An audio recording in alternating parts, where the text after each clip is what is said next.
Hello friends, ethos IAS के value addition series में आप सभी का स्वागत है। वैल्यू एडिशन सीरीज आपकी यूपीएससी और स्टेट सिविल सर्विसेज एग्ज़ाम की तैयारी को क्वालिटेटिव बनाने के लिए हमारी एक इनिशिएटिव है। आज का topic modern Wars and superbugs, आधुनिक युद्ध और सुपरबग्स। मॉडर्न वॉर्स किस तरीके से सुपरबग्स के स्प्रेड को इनकरेज और प्रमोट करते हैं, उस पर हम चर्चा करेंगे। वॉर की जब हम बात करें, पारंपरिक युद्ध हो या फिर आधुनिक युद्ध हो, दोनों में डेथ्स, कैजुअल्टीज, इंजरीज होती हैं, काफ़ी मात्रा में विध्वंस होता है। पर मॉडर्न वॉर की जब हम बात करते हैं तो उसमें डेथ, कैजुअल्टीज, इंजरीज की संख्या काफ़ी ज़्यादा होती है, क्योंकि मॉडर्न वॉर, उसका नेचर, उसका स्केल इतना इमेंस होता है कि उससे काफ़ी ज़्यादा मात्रा में डिजास्टर और ट्रेजिडी होती है। पर युद्ध का परिणाम केवल डेथ और इंजरी ही नहीं होती, कई अनसीन हेल्थ चैलेंजेस भी आज के आधुनिक युद्ध और संघर्षों के परिणाम के रूप में देखे जा रहे हैं। ऐसा एक अनसीन हेल्थ चैलेंज है एंटी माइक्रोबियल रेसिस्टेंस का फैलना, और जिसके कारण दुनिया भर के अलग अलग क्षेत्रों में जहां वॉर और कन्फ्लिक्ट हो रहे हैं, वहां पे सुपरबग्स और उनसे होने वाले इन्फेक्शंस की काफ़ी रैपिड स्प्रेड को देखा गया है। रेसिस्टेंट पैथोजेंस ऐसे वार टॉर्न नेशंस में, मिडिल ईस्ट हो या यूक्रेन हो, गाज़ा हो, ऐसे क्षेत्रों में काफ़ी प्रिवेलेंट पाए गए हैं। जो जर्नलिस्ट ग्राउंड रिपोर्टिंग कर रहे हैं, उनकी रिपोर्ट्स के मुताबिक ऐसे इन्फेक्शंस काफ़ी तेज़ी से इन क्षेत्रों में फैल रहे हैं। साथ ही ये साइंटिफिक, मेडिकल और एम्पिरिकल डेटा और फैक्ट से भी सब्सटेंशिएट होता है, पुष्ट होता है कि इस तरीके के इन्फेक्शंस खासकर आधुनिक युद्ध क्षेत्रों में काफ़ी तेज़ी से फैल रहे हैं। द लांसेट, जो कि मेडिकल के फील्ड में एक काफ़ी रेप्यूटेड वर्ल्ड वाइड जर्नल है, उसके आंकड़े हैं कि 2050 तक एंटी माइक्रोबियल रेसिस्टेंस के कारण हर साल 8.2 मिलियन लोग, यानी लगभग 82 लाख पीपल, हर साल उनकी मौत होगी केवल एंटी माइक्रोबियल रेसिस्टेंस के कारण, जो कि वर्तमान में कैंसर से प्रतिवर्ष होने वाले मौतों की संख्या से कहीं ज़्यादा है।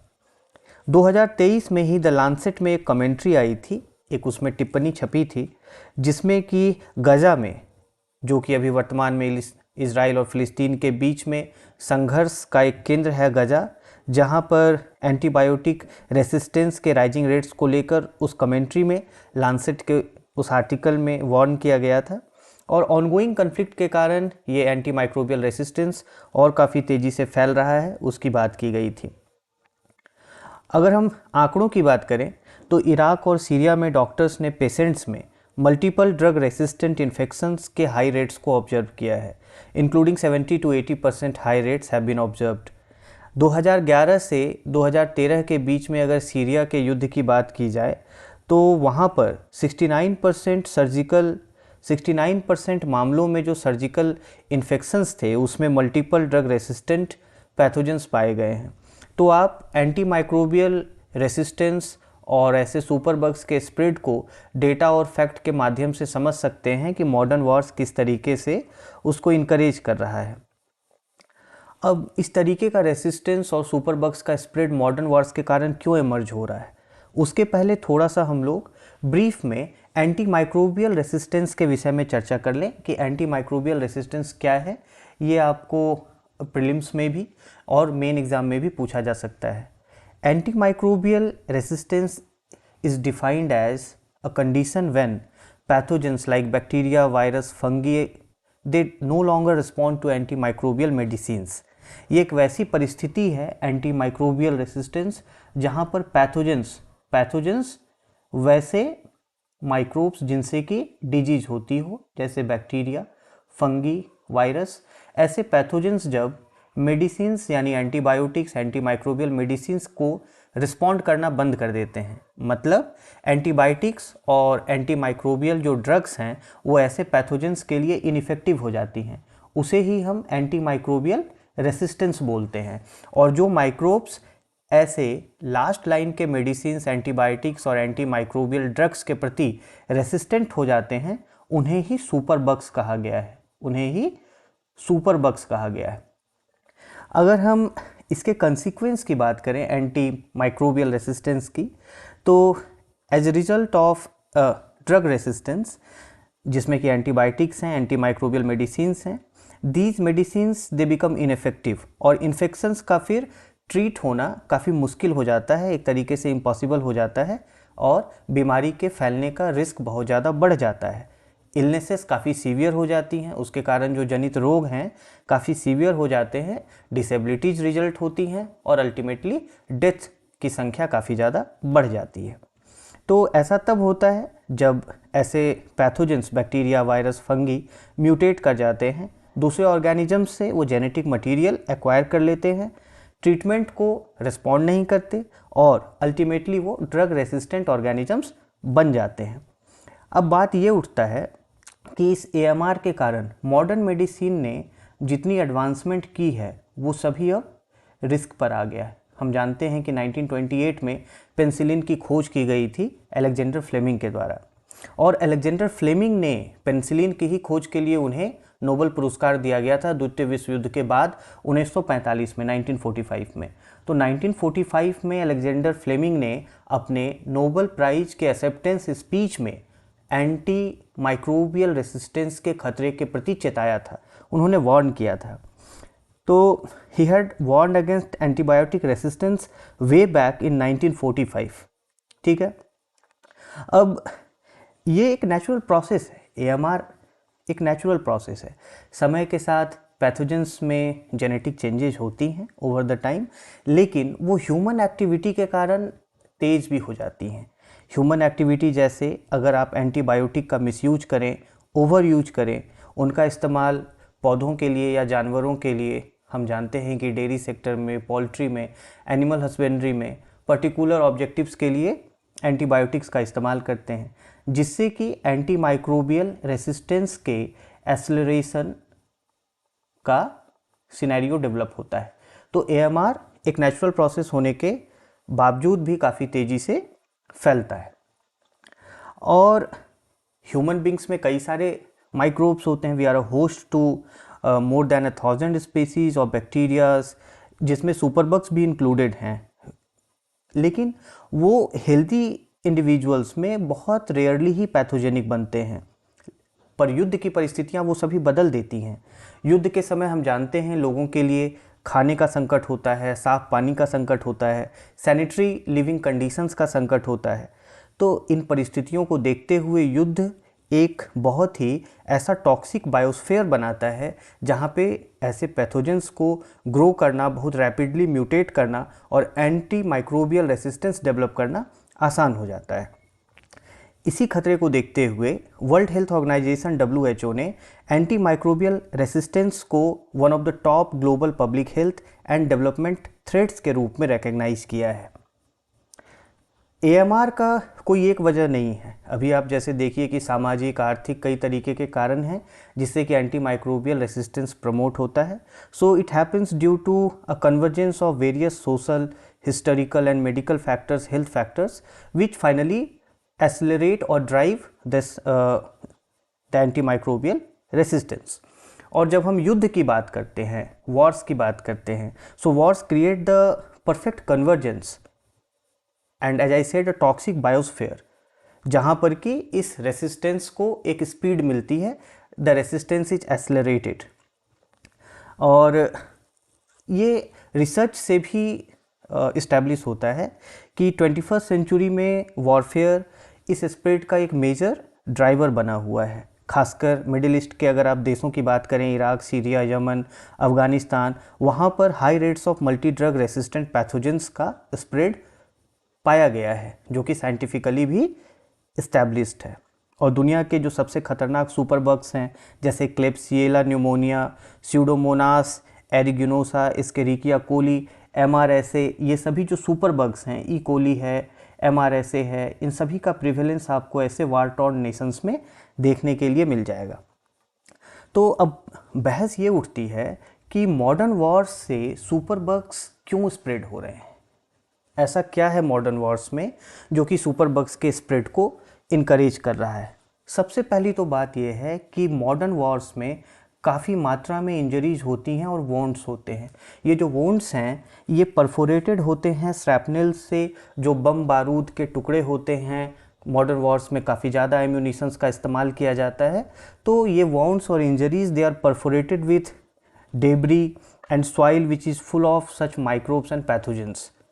दूसरी चीज़ है कि जो इंजर्ड और वल्नरेबल लोग हैं वो क्लोज और अनक्लीन प्लेसेस में रहते हैं, उन्हें प्रॉपर ट्रांसपोर्टेशन की सुविधा नहीं होती। Once people are injured they are packed into transport buses, boats, refugee camps, over crowded hospitals, जिससे कि ऐसे इन्फेक्शन को फैलने में मदद मिलती है। Okay, so they are camped into over crowded spaces, जिससे इन्फेक्शन फर्दर तेज़ी से फैलता है। एक बात तो ये हो गई।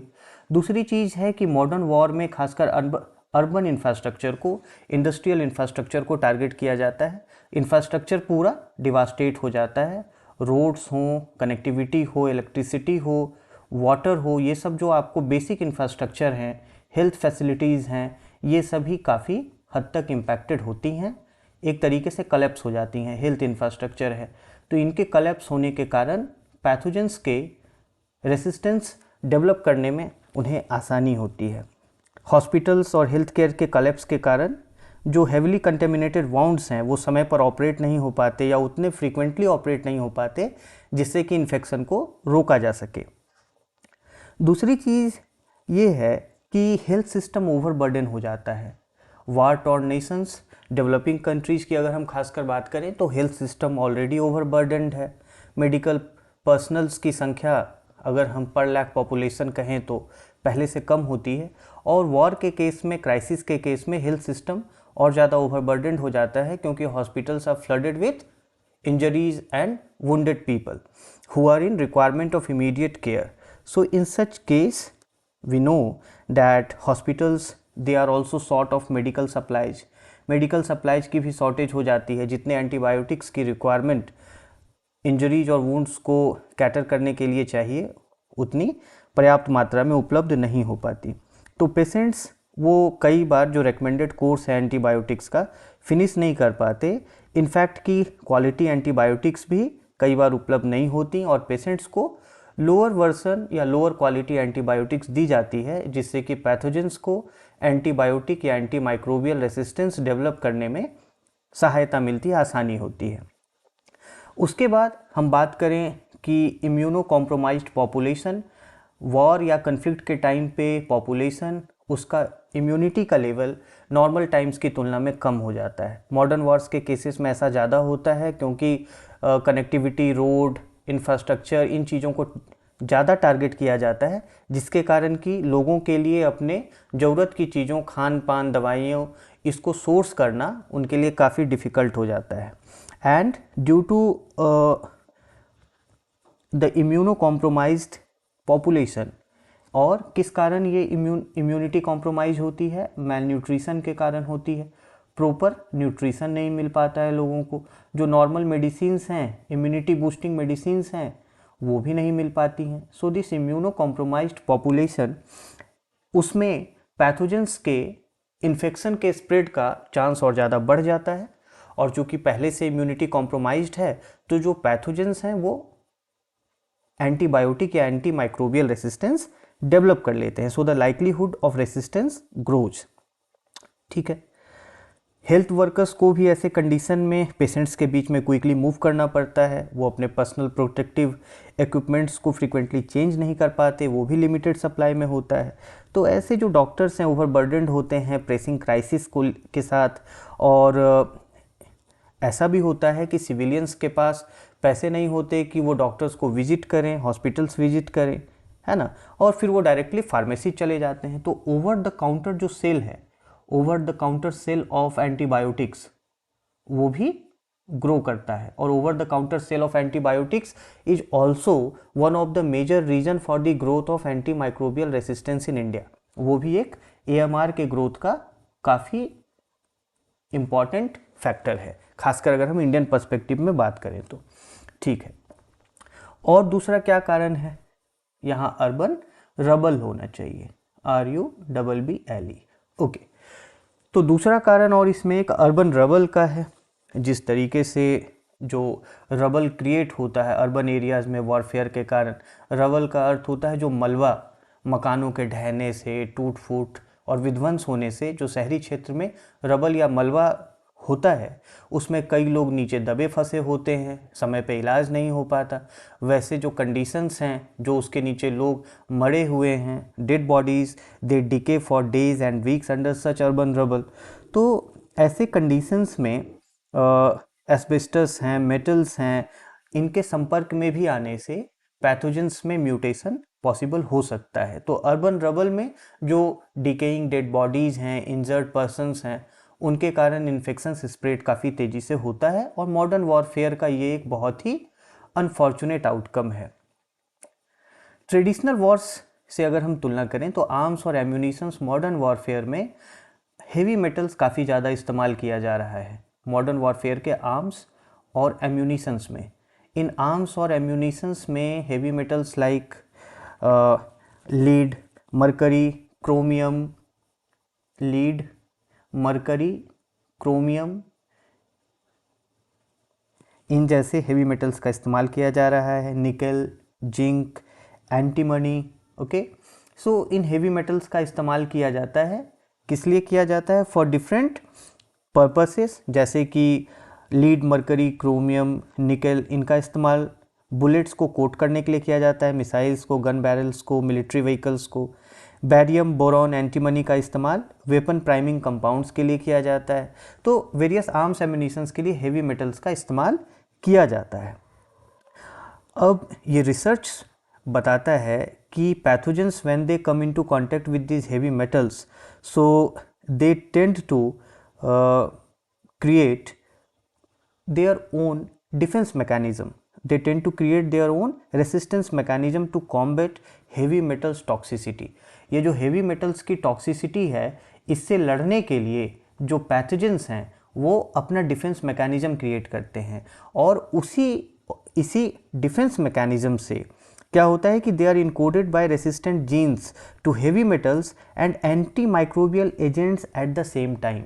तो जो डिफेंस मैकेनिज्म वो हेवी मेटल्स के प्रति अपना डेवलप करते हैं, वही डिफेंस मैकेनिज्म वो एंटीबायोटिक और एंटी माइक्रोबियल ड्रग्स को भी लेकर at the same time develop कर लेते हैं। यानी वही डिफेंस मैकेनिज्म फिर आपको एंटीबायोटिक्स के लिए भी काम करता है, जिससे कि फाइनली एंटी माइक्रोबियल रेसिस्टेंस पैदा होता है। इस पॉइंट को आपको समझना है, ठीक है। हेवी मेटल्स का इस्तेमाल किया जा रहा है मॉडर्न वॉरफेयर में, किस चीज़ के लिए? For different purposes. अभी हमने बात की मिसाइल, बुलेट्स, उनकी कोटिंग के लिए, मिलिट्री व्हीकल्स की कोटिंग के लिए, फॉर वेरियस पर्पसेस। उससे क्या होता है कि ये जो हेवी टॉक्सिसिटी है, इसको लेकर पैथोजेंस या माइक्रोब्स अपना डिफेंस मैकेनिज्म डेवलप करते हैं और फिर वही डिफेंस मैकेनिज्म एंटीबायोटिक्स और एंटी माइक्रोबियल ड्रग्स के भी अगेंस्ट काम करता है, जिससे कि ultimately anti microbial resistance develop होता है। So it is a major point why modern wars and conflicts they may lead to the spread of superbugs and the infections caused by such superbugs. दूसरी चीज़ ये है कि modern Wars काफ़ी peculiar conflict conditions में हो रहे हैं। अभी जैसे हमने बात की कि अर्बन और इंडस्ट्रियलाइज्ड लैंडस्केप्स ज़्यादा हैं। आप देखें कि विशेषकर आधुनिक युद्धों में, संघर्षों में अर्बन एरियाज को टारगेट किया जाता है, इंडस्ट्रियल सेंटर्स को टारगेट किया जाता है ताकि एनिमी का ज़्यादा से ज़्यादा नुकसान हो सके। तो ऐसे अर्बन और इंडस्ट्रियलाइज्ड लैंडस्केप्स में जो माइक्रोब्स हैं वो सेलेक्टिव इन्वायरमेंट्स में रहते हैं। ओके, सेलेक्टिव इन्वायरमेंट्स में रहने के कारण वैसे इन्वायरमेंट में आपको टॉक्सिक हेवी मेटल्स का कंसंट्रेशन ज़्यादा होता है। अर्बन एरियाज़ में एंटीबायोटिक्स का कंसंट्रेशन ज़्यादा होता है, तो जिसके कारण उन्हें एंटी माइक्रोबियल रेसिस्टेंस को डेवलप करने में सहायता मिलती है, ठीक है। तो अर्बन कंडीशंस में पॉपुलेशन क्या है? डेंस है, वहाँ पे एंटीबायोटिक्स का यूज ज़्यादा है, वहाँ हेवी मेटल्स का यूज इंडस्ट्रियल सेंटर्स में ज़्यादा होता है। So all these they present a very toxic cocktail और biosphere for the pathogens to grow a defence mechanism against all these conditions leading to growth of anti microbial resistance, ठीक है। अब modern war में आप देखिए कि कितना large scale displacement होता है। चाहे वो यूक्रेन की बात हो, हमने देखा कि लाखों की संख्या में यूक्रेन के निवासी, वहाँ के नागरिक यूरोप के दूसरे देशों में पलायन कर गए। गजा में जो इजराइल और फिलिस्तीन के बीच में संघर्ष चल रहा है, उसमें काफ़ी संख्या में लोग डिस्प्लेस हुए। सीरिया में गृह युद्ध के कारण one of the largest displacement in the modern times, बहुत लार्ज स्केल डिस्प्लेसमेंट हुआ। अब इसके कारण जो एक जगह से दूसरे जगह लोग जाते हैं, अलग अलग देशों में, अलग अलग शहरों में रिफ्यूजीज़ बनकर असाइलम सीख करने के लिए, उससे इन्फेक्शन स्प्रेड होता है। क्योंकि हम जानते हैं सुपर बग्स के स्प्रेड को बॉर्डर्स में कंट्रोल नहीं किया जा सकता। People become the carrier of the super bugs and the infections. So due to large scale displacement, civilians के, जर्नलिस्ट्स के, प्रोफेशनल्स के और जो एड वर्कर्स हैं उनके ट्रैवलिंग से, डिस्प्लेसमेंट से सुपर बग्स के स्प्रेड होने में और ज़्यादा सहायता होती है। So modern wars in these direct and indirect methods they lead to the spread of super bugs and increase in anti microbial resistance. और पॉपुलेशंस जिन्हें कि इमीडिएटली इंजरी के केस में, वुंड्स के केस में उन्हें मेडिकल केयर की ज़रूरत चाहिए, वो भी एक जगह से दूसरे जगह जाते हैं। आप देखेंगे कि एक देश के घायल अपने पड़ोसी देश के अस्पताल में जाकर भर्ती होते हैं, तो ह्यूमैनिटेरियन ग्राउंड पे उन्हें एडमिट किया जाता है और फिर इन्फेक्शन के वो कैरियर्स साबित होते हैं। क्लाइमेट चेंज का भी एक इसमें कंसर्न है कि क्लाइमेट चेंज वैसे कंडीशंस को फॉस्टर कर रहा है जिससे कि एंटी माइक्रोबियल रेसिस्टेंस पैथोजेंस में डेवलप हो रहे हैं। So it is also expanding the range of resistant pathogens. Okay, तो ये सब का अल्टीमेट परिणाम ये है कि microbes they are developing anti microbial resistance much faster than we humans are developing antibiotics. जितनी तेज़ी से हम एंटीबायोटिक्स नहीं डेवलप कर रहे हैं, उतनी तेज़ी से ये एंटी माइक्रोबियल रेसिस्टेंस पैथोजेंस अपने आप में डेवलप कर रहे हैं।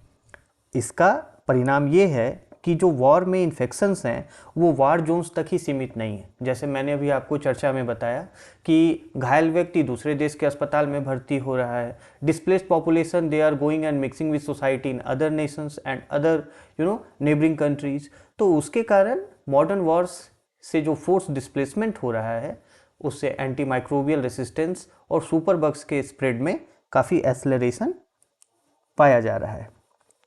अब हम एक सुपर बग की बात करें, ए बाओमिनी, खासकर इराक वॉर के कंटेक्स्ट में आपको ये एक बैक्टीरिया है A baumannii bacteria was particularly in highlight Acinetobacter baumannii, इसका फुल नेम है एसिनेटोबैक्टर बाओमिनी। और खासकर आपको इराक वार के कंटेक्स्ट में ये ज़्यादा चर्चा में रहा था। इराक वॉर के बाद जब अमेरिकी सैनिक अपने देश वापस लौटे, so they were found to be carrying this A baumannii bacteria. A baumannii bacteria is a multi drug resistant bacteria. ये एक मल्टी ड्रग रेसिस्टेंट बैक्टीरिया है और यूएस मिलिट्री पर्सनल जब अफ़गानिस्तान और इराक से 2004 के बाद वापस अपने घर लौटते हैं, जो इराक वॉर और अफ़गानिस्तान में युद्ध के बाद जो घायल अमेरिकी सैनिक थे, तो उसमें यह multi drug resistant bacteria combat related injuries के इन्फेक्शंस के लिए एक सिग्निफिकेंट कॉज के रूप में पाया गया था। ओके, तो now it has emerged as a global threat. It has emerged as a potential global threat and highlighted as a prime example of the spread of antimicrobial resistance. So it attracted attention क्योंकि US soldiers इन्होंने clinics और hospitals से इसको acquire किया था। Field में जो hospitals होते हैं वहाँ से एक्वायर किया, उसके बाद ये US में स्प्रेड होने लगा। So this attracted attention. Acinetobacter baumannii, इसको आपको ध्यान में रखना है, पूछा जा सकता है प्रीलिम्स में कि it was in news, so what is it. तो ये एक सुपर बग है। इस सुपर बग का पहला जो आउटब्रेक था वो लेबनान में हुआ था during the war in the 1980s। We know that Lebanon it faced a war in the 1980s और सबसे पहले इसका स्प्रेड वहाँ से होना शुरू हुआ था। The initial outbreak was in Lebanon in the 1980s।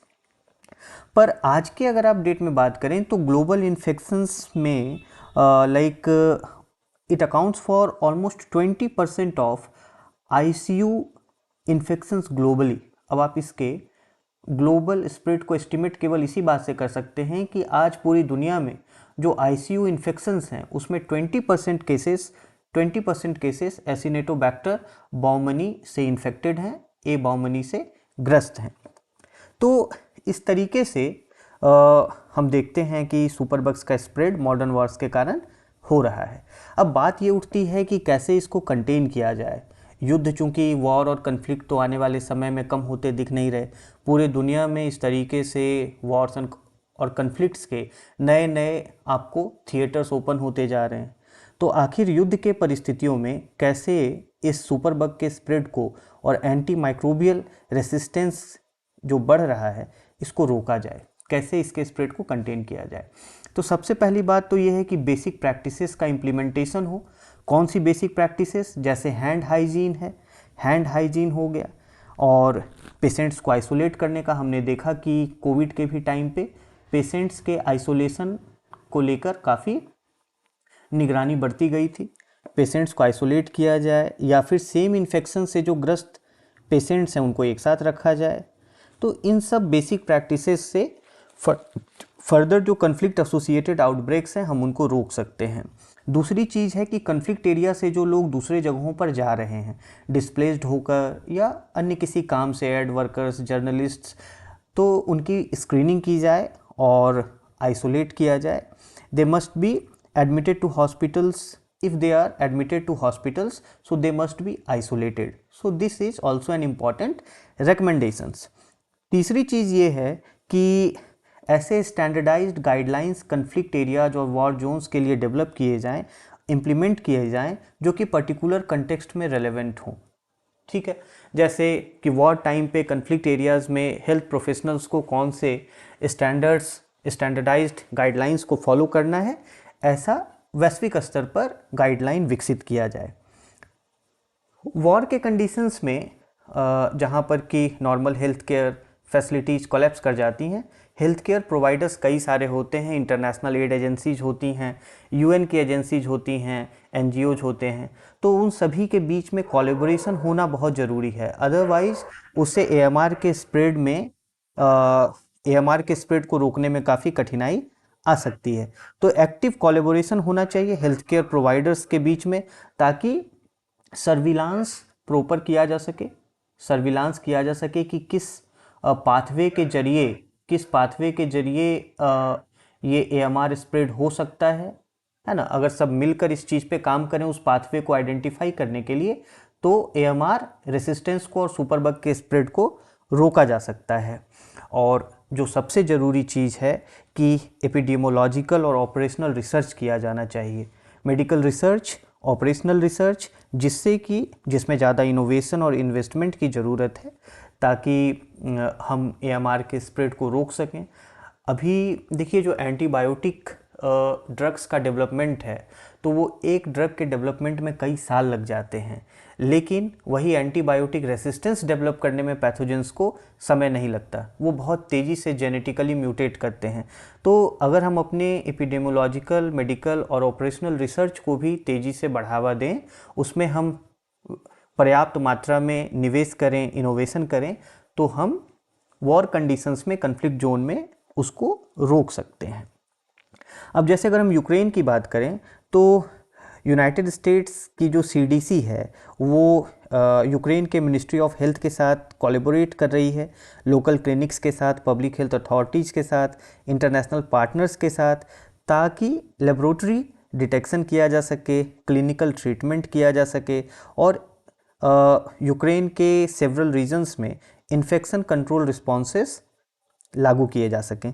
तो पॉलिसी लेवल पर भी वर्क करने की ज़रूरत है, ताकि एंटीबायोटिक्स के इस्तेमाल के लिए प्रॉपर गाइडलाइंस हों, प्रॉपर उसके लिए इंस्ट्रक्शंस हों, और वो इंस्ट्रक्शंस अक्रॉस सेक्टर कम्युनिकेटेड हों, सिविलियन हेल्थ सेक्टर हो या फिर जो डिफेंस हेल्थ सेक्टर है, क्योंकि हम जानते हैं मिलिट्री का भी अपना हेल्थ अपैरेटस होता है। So there must be policy level guidelines also for appropriate use of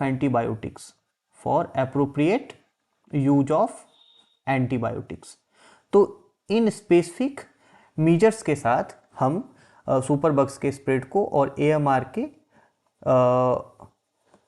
spread को रोक सकते हैं। लेकिन सबसे बड़ा सॉल्यूशन तो है कि हम क्यों ना वार को ही रोकें, क्योंकि वार, मॉडर्न वार्स काफ़ी डिजास्ट्रस होते हैं। अभी हमने चर्चा की कि किस तरीके से ये एंटी माइक्रोबियल रेसिस्टेंस को प्रमोट कर रहा है। तो सबसे अच्छा उपाय युद्ध को रोकना है, लेकिन जब तक युद्ध नहीं रुक पाता, कन्फ्लिक्ट जारी रहती है, वैसे केसेस में ये सॉल्यूशंस, स्पेसिफिक सॉल्यूशंस हमारे काम आ सकते हैं। तो बात यह है कि WHO युद्ध के कारण सुपरबग्स के स्प्रेड को लेकर चिंतित है। 2017 से ही it got into an effort to get better data on AMR and WHO has also helped Ukraine. इसने यूक्रेन की भी मदद की है अपने माइक्रोबायोलॉजी लेबोरेटरीज की संख्या को बढ़ाने में। So the international organizations like WHO, they also have a role to play in further strengthening this effort to contain the antimicrobial resistance. Ukraine की हमने बात की, माइक्रोबायोलॉजी लेबोरेटरीज की संख्या WHO की पहल से 4 से बढ़कर 100 हो गई है। तो इन्हीं लेबोरेटरीज में ऐसे पैथोजेंस का डिटेक्शन और उनके फिर फर्दर ट्रीटमेंट पॉसिबल हो सकते हैं। जो ट्रीटमेंट के उपाय हैं वो पॉसिबल हो सकते हैं। अगर हम WHO के फर्दर रोल की बात करें तो WHO ने इराक में यूनिवर्सिटी ऑफ बगदाद के साथ कोलैबोरेट करके 2014 से ही इसको लेकर वॉर का क्या संबंध है एंटी माइक्रोबियल रेसिस्टेंस के साथ, इसको लेकर डेटा कलेक्ट करना शुरू किया है। और अब देखिए ये कितनी आयरनिकल बात है कि वर्ल्ड वॉर टू के समय जो एंटीबायोटिक पेनिसिलिन का इस्तेमाल था वो काफ़ी चलन में आया। उसी समय 1928 में एंटीबायोटिक की खोज की गई अलेक्जेंडर फ्लेमिंग के द्वारा। लेकिन पेनिसिलिन जैसे पूरी दुनिया के लिए एक रक्षक बन के सामने आया कि युद्ध में जो इंजर्ड सोल्जर्स थे, उनके वुंड्स, उनके इन्फेक्शंस और सर्जरीज में और जो बैक्टीरियल इन्फेक्शंस हैं उसको कंटेन करने में पेनिसिलिन की काफ़ी भूमिका रही। लेकिन अभी उसी युद्ध के कारण फर्दर एंटीमाइक्रोबियल रेसिस्टेंस स्प्रेड होने के काफ़ी पुख्ता प्रमाण मिल रहे हैं। और the brutal modes of conflict that the modern wars are putting, it has brought all our means of fighting infection to the breaking point. तो एक टाइम था कि जब द्वितीय विश्व युद्ध के समय हमने पेनिसिलिन जैसे मेडिकल टूल का, एंटीबायोटिक का इस्तेमाल करके इस स्प्रेड को रोकने का प्रयास किया। और आज के टाइम पे जो मॉडर्न वॉर्स हैं, ब्रूटल मोड्स ऑफ कन्फ्लिक्ट हैं, तो इन्फेक्शन की हमारी लड़ाई को काफ़ी चुनौती देते दिख रहे हैं। द इनोवेशंस ऑफ वॉर, ऐसा किस लिए है कि जो इनोवेशंस ऑफ वॉर हैं उन्होंने हमारे मेडिसिन के रिसर्च और डेवलपमेंट को आउटपेस कर दिया है। जितने तेज़ी से हमारा मेडिकल रिसर्च नहीं हो रहा है, उतनी तेज़ी से वॉर के द्वारा स्प्रेड किए जा रहे इन्फेक्शंस बढ़ रहे हैं। और आज हम इस स्थिति में खड़े हैं कि युद्ध के कारण एंटीबायोटिक रेसिस्टेंस या एंटीमाइक्रोबियल रेसिस्टेंस की घटनाएं सामने आ रही हैं। तो अब यूपीएससी के एग्ज़ाम पर्सपेक्टिव से हम कैसे इसको समझ सकते हैं, तो सबसे पहले हम प्रीलिम्स की बात करें। प्रीलिम्स में आपको एंटीमाइक्रोबियल रेसिस्टेंस पूछा जा सकता है, आपको इसकी समझ स्पष्ट रखनी है, हमने अभी चर्चा की। और इससे होने वाले जो और इसके पीछे जो फैक्टर्स हैं वो आपसे पूछे जा सकते हैं कि which of the following can be factor for spreading of antimicrobial resistance और ग्रोथ ऑफ एंटीमाइक्रोबियल रेसिस्टेंस। तो उसमें एक कारण वॉर और कन्फ्लिक्ट भी हो सकता है। अब अगर ये ऑप्शन दिया जाए तो most of the times if candidates are known about this interlinkage between war, conflicts and the spread of superbugs, तो आप उसको मिस कर सकते हैं। बट इसको भी आपको ध्यान में रखना है कि war conflicts can also be a factor जिससे कि एंटीमाइक्रोबियल रेसिस्टेंस स्प्रेड हो सकता है। दूसरी चीज़ है कि हमने ए बॉमिनी की बात की, एसिनेटोबैक्टर बॉमिनी की बात की, ए बॉमिनी इन शॉर्ट। तो आपसे ये पूछा जा सकता है कि ए बॉमिनी क्या है, ठीक है। तो ए बॉमिनी एक बैक्टीरियल सुपरबग है और ख़ासकर इसे इराक और अफ़गानिस्तान युद्ध के से लौटे जो अमेरिकी इंजर्ड सोल्जर्स हैं उसके रिस्पेक्ट में जाना जाता है। सो हम लोगों ने ये भी बात की कि दुनिया में 20% जो ग्लोबल आईसीयू इन्फेक्शंस के केस हैं वो इसी पर्टिकुलर सुपरबग के कारण हैं। सो आपसे प्रीलिम्स में इन दो चीज़ों के संदर्भ में क्वेश्चन पूछा जा सकता है। मेंस के पर्सपेक्टिव में हम अगर बात करें तो आपके जनरल स्टडीज़ में जीएस पेपर टू में आपको हेल्थ से रिलेटेड, डेवलपमेंट पॉलिसीज से रिलेटेड आपको पॉइंट्स हैं। If we talk specifically then we can have a look on the syllabus of paper two, GS paper two, जो कि आपको बहुत स्पेसिफिकली कहता है। If you see it like in paper 2 we have, just a minute, so issues relating to development and management of social sector services relating to health। तो ये topic से आप इसको जोड़ के देख सकते हैं, जहाँ पर कि हेल्थ सर्विसेज से जो जुड़े हुए मुद्दे हैं, उनका डेवलपमेंट, उनका मैनेजमेंट, एएमआर से सीधा सीधा क्वेश्चन पूछा जा सकता है आपसे मेन एग्जामिनेशन में, ठीक है। उसके बाद जीएस पेपर 3 की अगर हम बात करें तो जीएस पेपर 3 में आपको अगेन एएमआर से साइंस एंड टेक से जोड़ के क्वेश्चन पूछा जा सकता है। और you can see that various developments, science and technology development, application and effects in everyday life, so antibiotics, anti microbial drugs, इसके संबंध में आपसे क्वेश्चन जीएस 3 के रेस्पेक्ट में पूछे जा सकते हैं।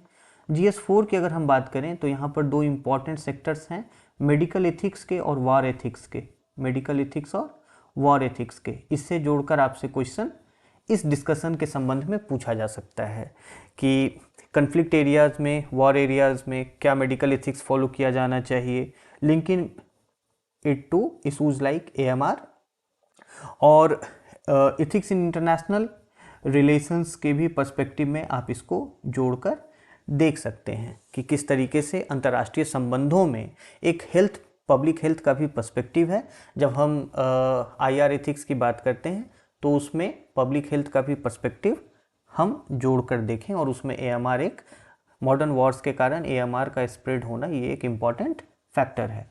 ऑप्शनल्स की अगर आप बात करें तो ऑप्शनल्स लाइक एंथ्रोपोलॉजी में आप, हम लोगों ने अभी जैसे चर्चा की कि एएमआर जैसे जो इंसिडेंसेस हैं ये आपको सोशल, हिस्टोरिकल, मेडिकल कई रीजन्स के कॉन्फ्लुएंस या कन्वर्जेंस के कारण होते हैं।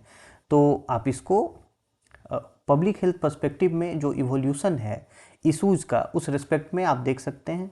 मेडिकल साइंस ऑप्शनल अगर आप देखें, मेडिसिन सब्जेक्ट जिनका है तो वहाँ पर सीधा antibiotics, anti microbials, AMR, superbugs, सीधा क्वेश्चन पूछा जा सकता है, ठीक है। So it has its application also in the international relations, PSIR. International relation के पर्सपेक्टिव में जब आपसे वॉर्स, उसके कंसिक्वेंसेस और उसमें पब्लिक हेल्थ का जो डायमेंशन है वो आपसे पूछा जा सकता है। सो जब आप किसी टॉपिक को पढ़ते हैं तो आपको उसको एक मल्टीपल पर्सपेक्टिव से देखना है, प्रीलिम्स, मेंस, ऑप्शनल, किस तरीके से उसमें क्वेश्चंस पूछे जा सकते हैं। और अब हम जैसे देखें कि we have one practice essay for you based upon this discussion, और not only based upon this discussion but inferred और सोर्स्ड फ्रॉम दिस डिस्कशन, जिस पे आप और अदर डायमेंशंस में आप इसको अटेम्प्ट कर सकते हैं। The topic says wars and conflicts kill more than they actually kill. युद्ध और संघर्ष वास्तव में जितना मारते हैं उससे कहीं अधिक मारते हैं। So please try to attempt this essay topic, you might find it interesting, and also taking inputs from the discussion we just had, and also of course bringing insights from various other dimensions and aspects. Also try to write this essay. You can also send this essay to us on our official WhatsApp channel of Ithoj IAS, जिसका number है 9667662275। और जो पहले दो essays होंगे उनको free में evaluate मैं करूँगा। So I will be evaluating the first 2 essays which we will receive on our official channel, our official WhatsApp, जिसका नंबर मैंने यहाँ पे लिखा है। तो आप इसको अटेम्प्ट करिएगा और अटेम्प्ट करके इसे भेजिएगा। Now we have mains practice question also based upon this discussion. Examine the relation between modern warfare and the spread of antimicrobial resistance with suitable example. So it is a straightforward question if you have gone through the entire discussion. आधुनिक युद्ध और रोगानुरोधी प्रतिरोध AMR के प्रसार के बीच संबंध का उपयुक्त उदाहरणों के साथ परीक्षण कीजिए। तो आधुनिक युद्ध और रोगानुरोधी प्रतिरोध AMR के प्रसार के बीच संबंध का उपयुक्त उदाहरणों के साथ परीक्षण कीजिए। तो हमारे ये डिस्कशन से डायरेक्टली बेस्ड क्वेश्चन है, आप इसको भी अटेम्प्ट करने का प्रयास कीजिएगा, but be careful of the tell word examine here. And also for this question the first two answers which we will receive on our Ethoj IAS WhatsApp number, मैं उसे evaluate करूँगा and I will send it to you. So please try to attempt these practice questions and thank you for joining this discussion. If you found the video fruitful, अगर आपको video पसंद आया तो आप ज़रूर कमेंट करके अपना फीडबैक बताएं, और आपके कमेंट, आपके फीडबैक का हमेशा हमें इंतज़ार रहता है। And we will be soon coming up with a new value addition series topic to you.